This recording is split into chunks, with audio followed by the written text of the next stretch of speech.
The tissue paper crinkles beneath my trembling fingers as I unwrap the small package. Mom and Dad watch from across the dining table, their faces illuminated by the glow of their phones. Dad's thumb scrolls through Facebook. Mom's eyes flick between her screen and my face.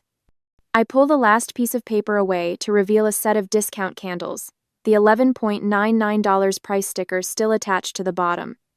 The scent Autumn Breeze gave me a migraine when Aunt Carol burned it last Christmas. "Happy birthday, sweetheart," Mom says, already looking back at her phone. The room tilts slightly. I spent 3 hours cooking tonight's Milmy-own birthday dinner, while everyone lounged in the living room. Dad complained about the mixer noise. Marissa asked for her portion without onions 10 minutes after I'd finished cooking.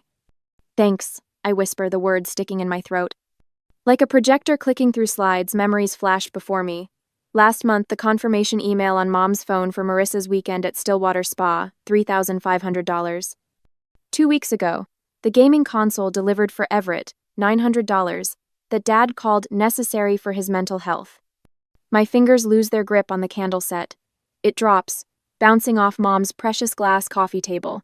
The sound of cracking glass echoes through the room. Everyone freezes. Dad's head snaps up from his phone. Mom gasps. "What the hell, Rowan?" Dad roars, jumping to his feet. "That table cost us $800. No one mentions my birthday. No one asks if I'm okay.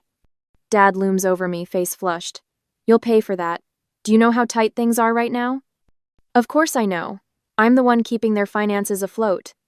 Just yesterday, I sat in my cubicle at Meridian Marketing, transferring my quarterly bonus meant for an apartment deposit into Dad's checking account. The truck payment was 2 months overdue.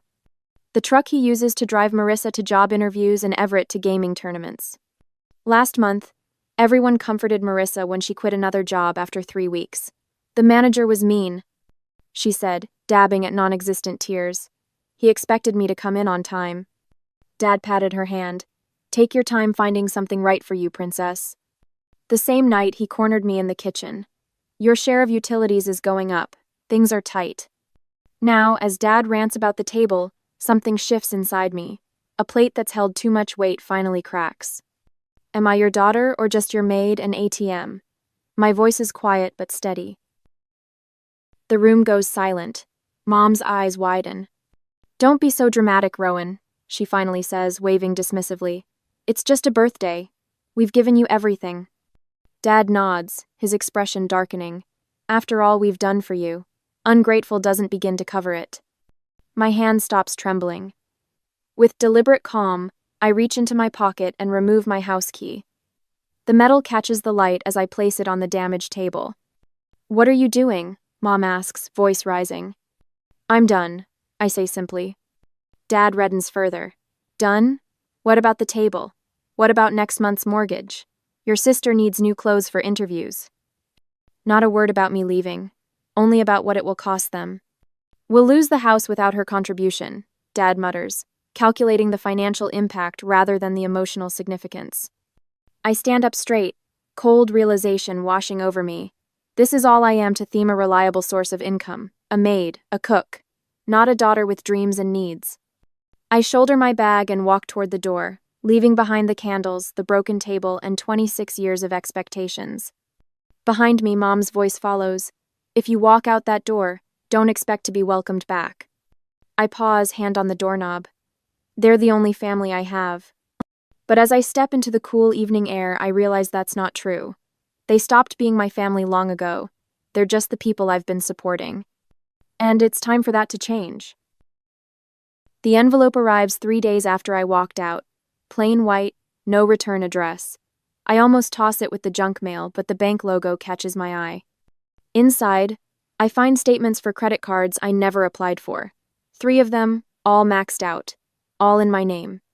My knees buckle.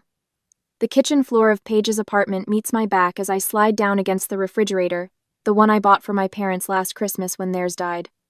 The cold metal presses against my spine while numbers blur before my eyes. $8,700. $8,700 of debt I never created. My breath comes in short gasps. The room spins slightly as I spread the statements across the linoleum.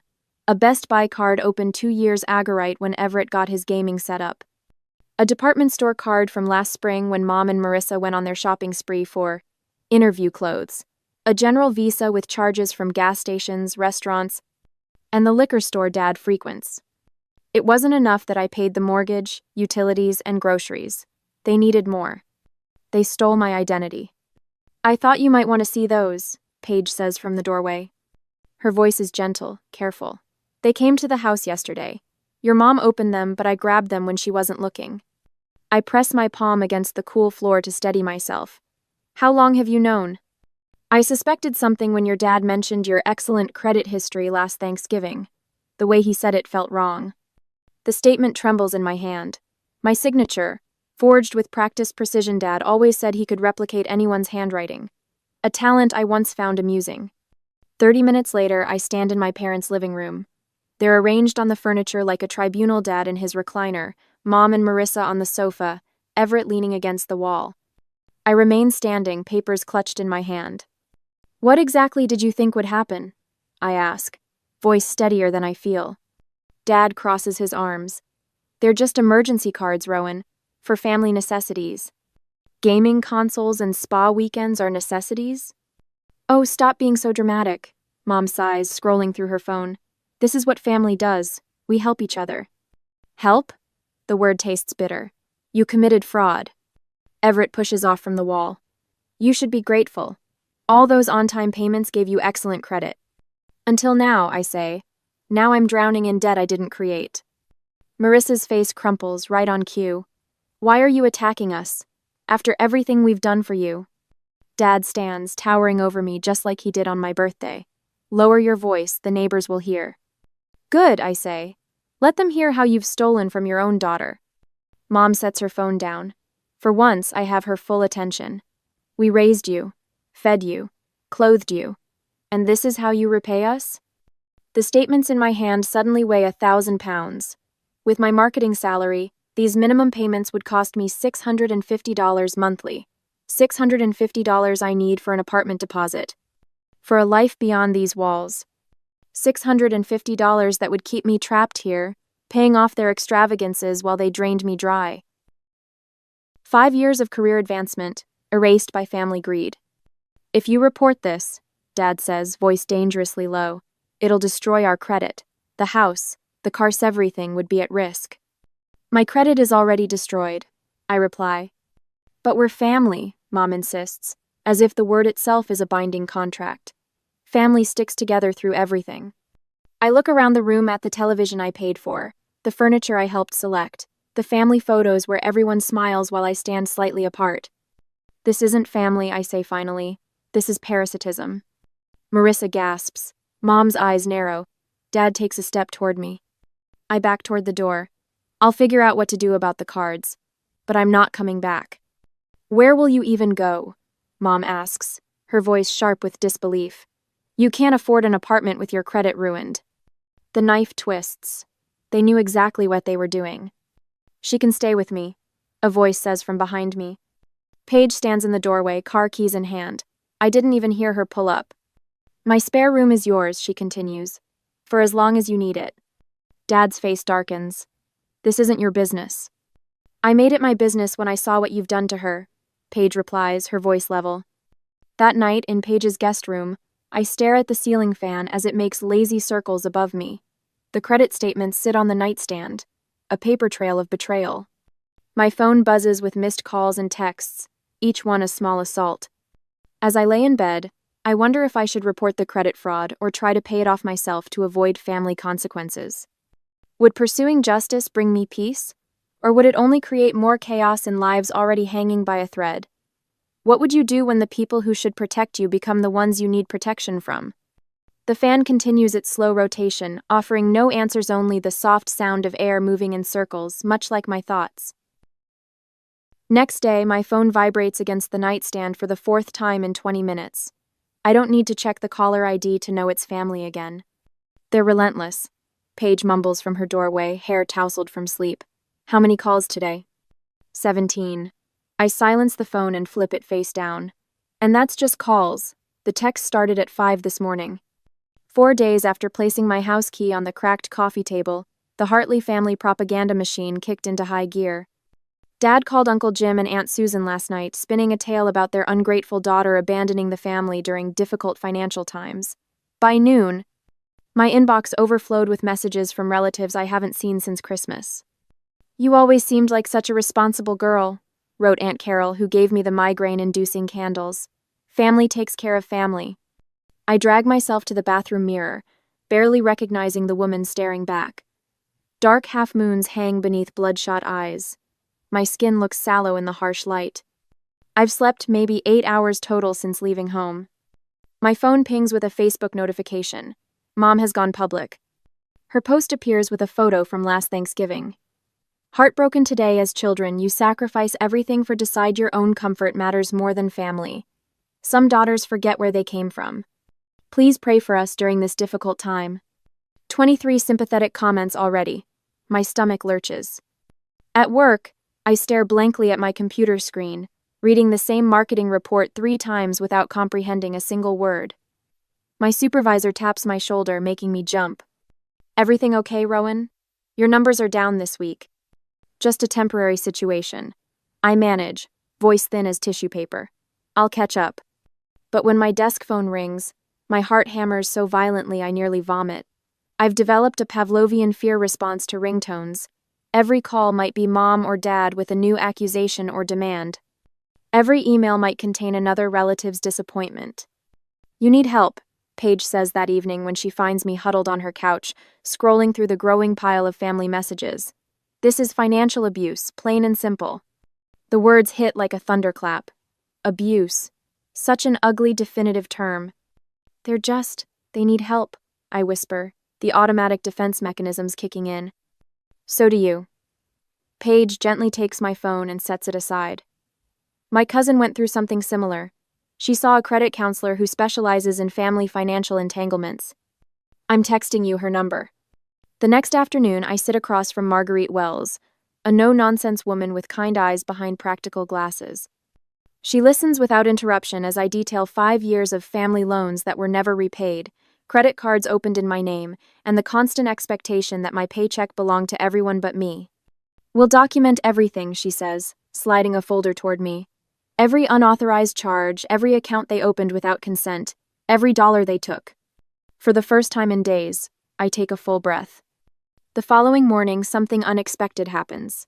Darcy from accounting appears at my cubicle, holding a small cupcake with a single blue candle stuck in its center. "26 deserves more than discount candles," she says with a gentle smile. Something between a laugh and a sob escapes me as she lights it. We sit in the break room for 15 minutes, talking about nothing important. The normalcy feels like oxygen after days underwater. That evening, a sharp knock at Paige's apartment door freezes me mid-bite of microwave dinner. Through the peephole, Mom's familiar silhouette waits, arms crossed. "I know you're in there, Rowan," she calls, loud enough for neighbors to hear. "We need to talk about your responsibilities." Paige gives me a questioning look. I nod, feeling suddenly calm. "This is private property," I say, after opening the door just wide enough to see her face. "You weren't invited here." Mom's eyes widen at my tone. "After all we've done for you, we gave you everything." The statement hangs between us, so absurd I almost laugh. 5 years of draining my bank account for their emergencies. 2 decades of cooking, cleaning, and managing a household while they scrolled through their phones. An entire lifetime of making myself smaller to accommodate their needs. "You took everything," I reply, my voice steady. "I was the one giving." "How dare you?" "Number." The word comes out stronger than I expected. "I don't need to justify my boundaries to you. I'm not coming back. I'm not giving you any more money. And if you contact my extended family again with lies about me, I'll tell them exactly what you've been doing with credit cards in my name." Mom's face contorts with an emotion I can't quite namrage, perhaps, or the disorientation of losing control. She opens her mouth, then closes it. "You'll regret this," she finally says, turning away, "when you have no one left." But as I close the door, I realize that's not true. Over the next week, Paige and Darcy help me search for affordable apartments. They drive me to viewings, offer furniture from their storage units, bring takeout when I'm too exhausted to cook. "What about this one?" Darcy points to a listing for a studio in Columbus. "It's small, but the location is great. Walking distance to that coffee shop you like." I stare at the screen, momentarily paralyzed by the thought of signing a lease. Every major decision in my adult life has been filtered through the lens of family approval. What would Dad think? Would Mom consider it wasteful? Would it take resources away from Everett or Marissa's needs? I like the windows, I say finally, making the decision for myself alone. 2 days later, I sign the lease.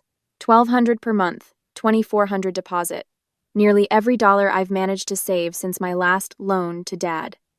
But as I hand over the certified check, I feel lighter than I have in years. That night, I carefully organize my documentation. Bank statements showing unauthorized transfers. Credit card statements for accounts I never opened.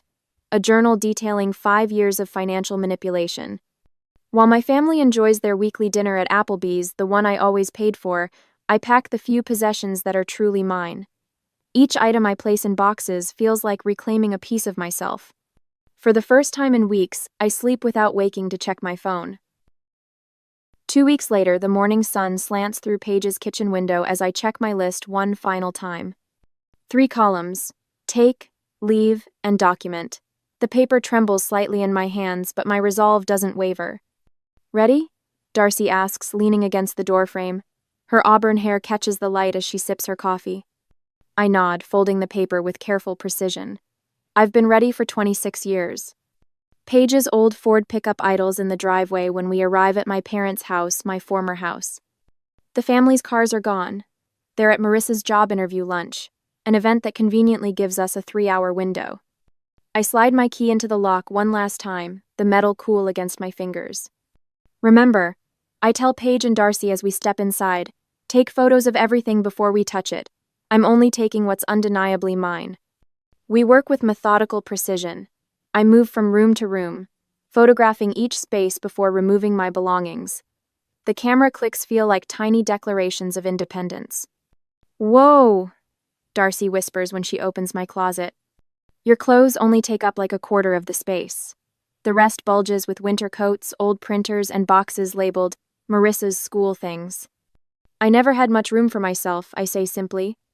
In the kitchen, I reclaim exactly 3 pots, 2 plates, and the coffee maker I purchased last Christmas.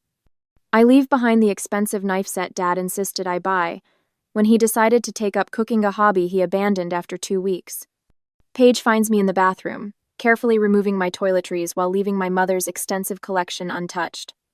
You know, she says quietly, most people leaving home take extra stuff out of spite. I meet her eyes in the mirror. I'm not them. We finish in just under 2 hours. The pickup bed holds surprisingly little me life compressed into a few boxes and bags. Before leaving, I walk through each room again, taking after photos that show exactly what was removed and what remains. In my bedroom, I pause at the desk where I've spent countless nights working overtime to meet family financial obligations. My fingers trace the wood grain one last time. You good? Darcy asks from the doorway. Almost. I open the desk drawer and remove a single sheet of paper. It's a simple accounting of every bill I've paid for the family over the past year, $38,756 in total. I place it in the center of my stripped bed. The front door closes behind us with a solid click. As I place the last box in Paige's truck, something shifts inside me. My shoulders straighten. My breath comes easier. Physical weight hasn't changed, but something heavy has lifted. 40 minutes later, my phone explodes. First Dad, then Mom, then Everett. 15 messages in 10 minutes. Where's all your stuff? Dad demands when I finally answer. I moved out. My voice doesn't shake. You need to bring everything back right now, he says. This little tantrum has gone far enough. Mom's voice cuts in from the background. Tell her we'll cut her off if she doesn't come home tonight. A laugh bubbles up from somewhere deep inside me. Cut me off from what exactly? I've been supporting all of you. The silence stretches between us.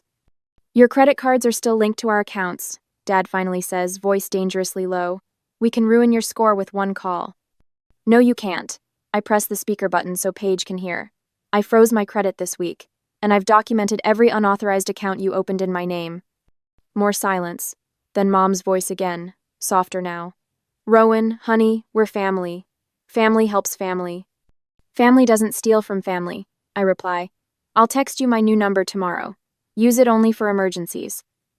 I end the call before they can respond. When my phone shows 15 missed calls that night, I wonder if I should block their numbers completely or leave a line open for emergencies. Complete separation offered peace, but was I ready to sever all ties with the only family I'd ever known? My new apartment feels both strange and right. Paige and Darcy helped arrange my meager belongings, transforming the small studio into something that feels like mine. Plain walls hold possibility rather than restriction. Housewarming gift, Darcy announces, presenting a shower curtain printed with vintage travel posters. Every home needs something colorful. Paige brings practical items: dish towels, cleaning supplies, a small toolkit. First aid for independent living, she jokes. Later that week, Miles, the financial advisor Paige recommended, spreads papers across my small kitchen table. His fingers are practical and steady, as he points to numbers that once terrified me. With your income, he explains, we can create a payment plan for the fraudulent cards while still building your savings. For the first time, I see a budget that puts my needs first. No line items for Dad's truck payment. No emergency fund for Marissa's next crisis. Just my rent, my food, my future. 3 weeks after I leave, the reports begin. Mrs. Westerly from next door mentions seeing Dad arguing with someone on the front lawn. Man in a suit. She tells me when we run into each other at the grocery store. Looked official. Your father was waving papers around. A former neighbor emails me photos of utilities shut-off notices taped to the front door. The grass has grown long. The recycling bin overflows with beer bottles. That night, I stand at my apartment window, watching the sun set over unfamiliar rooftops. I wonder what bills are piling up in my absence, what excuses they're telling each other. For the first time since I was 16, their financial chaos isn't mine to solve. The thought brings not satisfaction but a surprising lightness. I've carried their burdens for so long I'd forgotten how it feels to stand up straight. A week later, the black SUV screeches into the visitor parking lot of Bridgeview Apartments, tires protesting against the pavement. Through my second-floor window, I watch as Dad, Mom, and Everett spill out like angry wasps from a disturbed nest. Dad's shirt hangs untucked, a rarity for a man who once lectured me about proper presentation. Mom's hair catches the afternoon sun, revealing unwashed strands and missed brushing. Everett paces behind them, checking his phone, then shoving it back in his pocket with uncharacteristic force. I step away from the window, my heart drumming against my ribs. 4 weeks of silence shattered by this ambush. My phone buzzes on the counter with a text from the building's front desk. 3 people insisting they need to see you, claiming to be family. Instructions? My fingers hover over the screen, then type, "Don't let them up. I'll handle this." The intercom beside my door crackles to life. "Rowan Elizabeth Hartley, open this door right now." Dad's voice, the same commanding tone that once sent me scurrying to obey. I press the intercom button. "I'm not letting you up." We didn't drive 2 hours to be turned away. Mom says, her voice wavering between anger and what sounds like rehearsed desperation, "The electric company shut off our power yesterday. Your father's truck is being repossessed tomorrow." Everett pushes forward. "You owe us, Ro, after everything we've done for you." The familiar guilt rises like bile, but then recedes as I remember Miles's words from our financial counseling session last week. Their emergency planning isn't your emergency. "If you don't help us," Dad continues, voice dropping to that dangerous quiet I know too well, "we'll tell everyone what kind of daughter you really are. Your boss, your friends, they'll all know you abandoned your family when they needed you most." I take a deep breath and press the intercom again. "I've already reported the credit fraud. Those accounts you opened in my name? The charges are being disputed. The credit bureaus have been notified." The silence that follows is profound. "You wouldn't," Mom finally whispers. "I did," I reply, my voice steadier than I've ever heard it. "I have copies of everything, the applications with my forged signatures, the statements, the recorded phone calls where you both admitted what you did. Your financial problems are no longer mine to solve." Dad slams his fist against the intercom panel. "We're coming up there." Security has already been called. I say, though I haven't done so yet, "Please leave." I watch through the peephole as they retreat down the hallway, Dad's shoulders rigid with fury. Minutes later, my phone chimes with a text from Darcy, who lives across the complex. "Your family is tearing apart the furniture you left by the dumpster. Should I call security?" "Yes," I text back. "I'll be right down." The elevator ride feels endless. When the doors slide open to the lobby, I step out and see Paige waiting, her face tight with concern. I called security when I saw them pull in, she says. They're on their way. Through the glass doors, I watch Dad and Everett upend my old desk chair, the one I'd used throughout college. Everett kicks at the wooden legs until one splinters. Mom stands nearby, phone raised, recording everything. We need to document this, Paige says, pulling out her phone. Security arrive Vestuo officers in Navy uniforms. Those people destroying property? One asks, pointing. I nod. They're my family. They're upset because I've moved out and reported their financial fraud. Wait here, the second officer says. Then they both push through the doors. What happens next unfolds like a scene from someone else's life. Dad spots me through the glass and charges toward the building, Everett close behind. You ungrateful little. His words cut off as the security officers intercept him. This is private property, the first officer states. You need to leave now. That's my daughter. Dad points at me, spittle flying. She owes us. Sir, step back, the officer warns. Instead, Dad shoves past him, triggering a blur of motion as both officers restrain him. Everett lunges forward, grabbing at one officer's arm. Mom screams, her phone still recording. Within minutes, police cruisers arrive, their lights painting the parking lot in red and blue. The property manager appears beside me, clipboard in hand. That's $3,600 in damages so far, she says, pointing to the furniture, a damaged planter, and the intercompanel. Will you be pressing charges? I watch as Dad and Everett are handcuffed and led to separate cruisers, both still shouting. Mom stands alone, suddenly small in the chaos they created. Yes, I say quietly. I'll press charges. 2 days later, a rumor reaches me through Paige's cousin who works at the courthouse. Everett, with his prior record for vandalism, faces 14 months in state prison if convicted. That same afternoon, Darcy mentions seeing Mom at urgent care, apparently suffering from severe anxiety and elevated blood pressure since the incident. I'm organizing my sparse kitchen when the certified letter arrives. I sign for it with steady hands, already knowing what it contains: a court summons to testify about the property damage. As I place the unopened envelope on my counter, I realize this isn't over. Maybe it never will be, but for the first time, I'm not the one paying the price for their choices. 3 months later, the sunlight streams through my kitchen window, casting golden patterns across the countertop. I sip coffee from a mug that reads, "Worth it, Paige's housewarming gift 3 months ago." No one barges in demanding breakfast. No one complains about the noise of my coffee grinder. The peaceful morning ritual belongs entirely to me. I open my banking app, smiling at the savings account balance. 6 months ago, that money would have vanished into Dad's truck payment or Marissa's emergency shopping spree. Now it's earmarked for my vacation to Maine, my first real vacation in 7 years. My phone buzzes with a text from my boss. Congrats again on the promotion. Team can't wait to see what you do with the social media campaign. The promotion came 3 months after moving out. Turns out focus and productivity skyrocket when you're not constantly solving someone else's problems. The calendar notification pops up. Birthday dinner, 7 p.m. My 27th birthday. I run my fingers along the edge of the dining table, small but mine. The apartment still smells faintly of the fresh paint I chose myself. Later that evening, Paige arrives first, bearing a bakery box. "Happy birthday, Boundary Queen," she announces, placing a chocolate cake on the counter. Darcy follows with a wrapped package. "You're going to hate it," she warns with a mischievous grin. Miles arrives last, carrying flowers and a cookbook. "For the woman who reclaimed her kitchen," he says, his smile warming something deep inside me. We gather around my small table. The gifts they bring aren't measured in dollar amounts. Darcy's handmade pottery mug, Paige's framed photo of us at the lake, Miles's cookbook filled with sticky notes marking recipes he thinks I'd enjoy. "Remember last year?" Paige asks, cutting the cake. Hard to forget discount candles with the price tag still attached. I say with a lightness that surprises me. But it was the best terrible birthday ever. It finally pushed me to tell my story. "To freedom through boundaries," Miles raises his glass. "To boundaries that build rather than walls that isolate," I add. Darcy lifts her glass. "To chosen family."